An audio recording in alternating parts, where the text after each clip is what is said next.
جو ایک شخص عظیم الشان شخص کی شہادت کا پتہ بتاتے ہوئے آتا ہے کہ اس پہلی محرم کو اس شخص نے آنکھیں بند کی تھیں جس کو اللہ کے نبی نے اللہ سے مانگا تھا، یا اللہ مجھے عمر دے دے۔ اللہ کا دین ہے اتنا عظیم الشان دین، اس دین کی بلندی کے لیے اللہ کے نبی نے ہاتھ اٹھائے، اے میرے اللہ عمر بن خطاب کا تجھ سے سوال کرتا ہوں، اللہم اعز الاسلام بعہد العمرین، میرے مولا یہ دو عمر ہیں، ایک عمر ابن ہشام ہے جو ابو جہل کہلاتا ہے، ایک عمر بن خطاب ہے، میرے مولا ان دو میں سے ایک دے دے۔ مجھ سے پوچھے کہ ان میں سے تجھے کون سا پسند ہے تو میں کہتا ہوں وبعمر بن الخطاب خاصتاً، میرا انتخاب عمر بن خطاب کا ہے، یا اللہ یہ مجھے دے دے۔ بدھ کو ابو بکر رضی اللہ تعالیٰ عنہ کو مار پڑی حرم میں، اتنا مارا کہ ان کا چہرہ ناک سب برابر ہو گئے، آنکھیں چھپ گئیں گوشت میں سوج کر، سر کے بال اتر گئے۔ بنو تیم نے آ کے اٹھا کر لے کر انہیں اعلان کیا اگر ابو بکر مر گیا تو اس کے بدلے میں ہم عتبہ کو قتل کریں گے، اور اتنے ٹائٹ اور سنگین صورتحال سارے مکے میں ہو گئی، صبح تک ہوش نہیں آیا، آخری پہر میں ہوش آیا تو ہوش میں آتے ہی فرمایا ماذا فعل رسول اللہ، اللہ کے رسول کا کیا حال ہے۔ تو خاندان والے ناراض ہو گئے، جس کی خاطر تو اتنا خوار ہوا پھر اسی کا نام لیتا ہے، ہم جا رہے ہیں۔ پھر ماں سے کہنے لگے چلو اس کو کچھ کھلا پلا تو دو، رشتے ناطے کا بڑا خیال کرتے تھے قریش۔ ماں نے دودھ پلانا چاہا، کہا نہیں پہلے مجھے بتاؤ اللہ کے نبی کا کیا حال، پھر دودھ پیوں گا۔ تو ان کی ماں تو بھی مسلمان نہیں ہوئی تھی، کہ مجھے کیا پتا تیرے ساتھی کا کیا حال ہے۔ کہا ام جمیل کو بلاؤ۔ ام جمیل حضرت عمر کی بہن ام جمیل آ گئیں، پوچھا اللہ کے نبی کہاں ہیں؟ کہا زید بن ارقم کے گھر پر ہیں۔ ٹھیک ہیں، کہا نہیں جب تک دیکھ نہ لوں مجھے چین نہ آئے گا۔ تو حال یہ تھا، ایک کندھا ماں کے کندھے پر ہاتھ رکھا، ادھر ام جمیل کے کندھے پر ہاتھ رکھا، پاؤں سے گھسٹتے ہوئے آپ زید ابن ارقم کے گھر پر، گھر قریب تھا، دونوں ہی مسفلہ میں رہتے تھے، جس کو آج مسفلہ کہتے ہیں۔ مکہ ٹاور جو لوگوں نے دیکھا ہے، مکہ ٹاور کے پیچھے ہی ابو بکر کا گھر تھا، اسی طرف میں تھوڑا سا آگے زید بن ارقم کا گھر تھا۔ تو گھسٹتے ہوئے پاؤں کے ساتھ جب وہاں پہنچے، آپ کی جب نظر پڑی اللہ کے نبی کی تو گلے لگ کر آپ اتنا روئے کہ آپ کی ہچکیاں بند، پھوٹ پھوٹ کے روئے۔ موقع غنیمت جانا کہ یا رسول اللہ یہ میری ماں ابھی تک ایمان لئی، اس کے ایمان کی دعا فرما دیں۔ آپ کے ہاتھ اٹھنے تھے کہ ابوبکر کی ماں کا سینہ ایمان سے روشن ہو گیا۔ یہاں پھر آپ نے بے بس ہو کر کہا اے میرے رب ایک عمر مجھے دے دے، یا عمر بن خطاب دے دے، یا عمر بن ہشام دے دے، اور میں عمر بن خطاب مانگتا ہوں۔ یہ جمعرات کو رات کا واقعہ، بدھ جمعرات کی درمیانی رات کو دعا مانگی گئی ہے۔ ادھر صبح مشورہ ہو رہا ہے کہ محمد کا صلی اللہ علیہ وسلم کا کام بہت تیز ہو گیا ہے، اس کا کیا کیا جائے؟ مختلف رائے، عمر کی رائے آ رہی اسے قتل کر دیا جائے، عمر کی رائے آ رہی ہے قتل کر دیا جائے۔ اوپر کیا فیصلے ہو چکے ہیں، نیچے کیا نظام چل رہے ہیں، پھر کون قتل کرے؟ تو میں خود قتل کروں گا، میں خود قتل کروں گا۔ سارے قریش کہنے لگے بے شک تو ہی اس قابل ہے کہ تو اس کو قتل کر سکے، اور کسی میں یہ ہمت نہیں ہے۔ بنو ہاشم سے، بنو مطلب سے کون ٹکر لے گا؟ ننگی تلوار لے کر جا رہے ہیں، یہ نہیں پتا خود قتل ہونے کے سامان پیدا ہو چکے ہیں۔ راستے میں نعیم بن مسعود ملتے ہیں، ارے عمر یہ سونتی ہوئی تلوار اور یہ غصے کے آثار کیا قصہ ہے؟ کہا آج محمد کا کام نمٹا دوں گا۔ کہنے لگے پہلے گھر کی خبر تو لے، کیوں؟ کہ تیری بہن مسلمان ہو چکی ہے، تیرے بہنوں ہی مسلمان ہو چکے ہیں۔ سارا غصہ ادھر منتقل ہو گیا، سیدھے پہنچے دروازے پہ دستک، وہاں خباب رضی اللہ تعالیٰ عنہ وہ ان کو قرآن پڑھا رہے تھے، دستک دی، ام جمیل ہوئے تو عمر آ گئے، خباب بھاگ کے اندر چھپے اور اندر تشریف لائے، آتے ایک تھپڑ مارا بہن کے منہ پر کہ تو بے دین ہو گئے، اور بہنوئی کو گرا کے مارنا شروع کیا، خون و خون کر دیا۔ سعید بن زید، یہ بھی عشرہ مبشرہ میں سے ہیں، سعید بن زید۔ حضرت عمر رضی اللہ تعالیٰ عنہ کو یہ فضیلت حاصل ہے کہ عشرہ مبشرہ میں یہ ایک خاندان کے دو آدمی ہیں، عمر بن خطاب، سعید بن زید۔ سعید بن زید بہنوئی ہیں، یہ دونوں سالہ بہنوئی، دونوں عشرہ مبشرہ میں سے ہیں۔ جب مار مار تھک گئے تو ام جمیل نے کہا عمر جو کرنا ہے کر لے، حق نہیں چھوڑیں گے۔ غصہ اتر چکا تھا، قرآن باہر پڑا رہ گیا تھا کہ یہ کیا ہے، دکھاؤ کہ نہیں تو ناپاک ہے، نہیں دکھاؤں، ہاتھ نہیں لگا سکتا۔ تو ندامت تھی بہن کے خون دیکھ کر کہ تو میں کیا کروں، کہ پہلے نہاؤ پھر پکڑ سکتے ہو۔ نہائے، پکڑا، نصیب کے فیصلے بدل چکے تھے۔ سامنے آیا طٰہ ما انزلنا علیک القرآن لتشقى الا تذکرة لمن یخشى تنزیل ممن خلق الارض والسماوات العلا الرحمن على العرش استوى له ما في السماوات وما في الارض وما بينهما وما تحت الثرى وان تجهر بالقول فانه يعلم السر واخفى الله لا اله الا هو له الاسماء الحسنى وهل اتاك حديث موسى إذ رأى نارا فقال لأهلهم كثوا إني آنست نارا لعلي آتيكم منها بقبس أو أجد على النار هدى فلما أتاها نودي يا موسى إني أنا ربك فاخلع نعليك إنك بالوادي المقدس طوى وأنا اخترتك فاستمع لما يوحى إنني أنا الله لا إله إلا أنا۔ جب یہاں پہنچے تو دل کپ کپا گیا، ایک دم ایمان اندر میں اترا، جسم پہ راشا طاری ہو گیا کہ مجھے محمد کے پاس لے چلو۔ تو اسی وقت خباب نکل آئے کہ مبارک مبارک عمر، لگتا ہے رات کی دعا تیرے حق میں قبول ہو گئی۔ تلوار اسی طرح ہاتھ میں زید ابن ارقم کے گھر کی طرف چلے کہ وارڈ میں صحابہ نے دیکھا یا رسول اللہ عمر آ رہا ہے۔ حمزہ پہلے اسلام لا چکے تھے، فرمایا آنے دو، نیت ٹھیک ہے تو اس کا نصیب ہے، اگر نیت خراب ہوگی تو اسی کی تلوار سے اس کا سر اڑا دیا جائے گا۔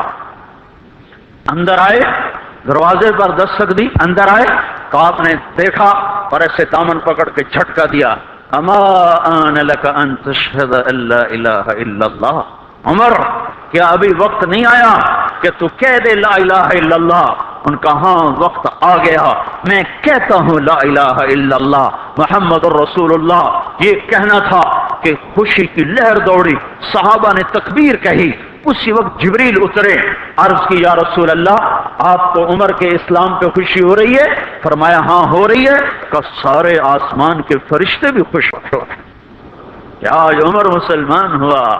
کیا ماؤں نے لال جنے تھے، کیا دھرتی نے انسان دیکھے تھے؟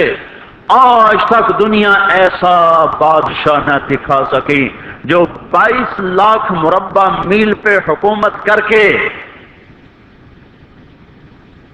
مسجد میں جھاڑو دے رہا ہو، جو 22 لاکھ مربع میل پر حکومت کر کے پانی کی مشق کندھے پہ اٹھا کے بیوہ عورتوں کے گھر میں گھڑوں میں پانی بھرنے جا رہا ہو۔ امیر المومنین کہاں جا رہے ہو؟ فلاں اماں کے گھڑے میں پانی بھرنے جا رہا ہوں، فلاں کے گھر میں پانی بھرنے جا رہا ہوں۔ 22 لاکھ مربع میل پہ حکومت کر کے دھرتی نے ایسا بادشاہ نہیں دیکھا جو اونٹ چراتا پھر رہا ہو، اور جو بیت المال کا اونٹ گم ہوا، چولے کو باندھا اور دوڑ لگائی، آگے احنف بن قیس ملے، ارے کہاں جا رہے ہو امیر المومنین؟ کہ تو بھی آجا، بیت المال کا اونٹ گم ہو گیا ہے، مل کے تلاش کریں، پتہ نہیں کتنے مسلمانوں کا اس میں حصہ ہے۔ دھرتی ایسا بادشاہ نہ دکھا سکے گی، کوئی ایسا آیا ہی نہیں ہے کہ جو اتنی بڑی سلطنت کا مالک ہو اور کیکر کے درخت کے نیچے بغیر پیروں کے سو رہا ہو۔ یہ ہمارے چھوٹے چھوٹے حکمران، ووٹوں کے ذریعے سے کرسیوں پر بیٹھنے والے،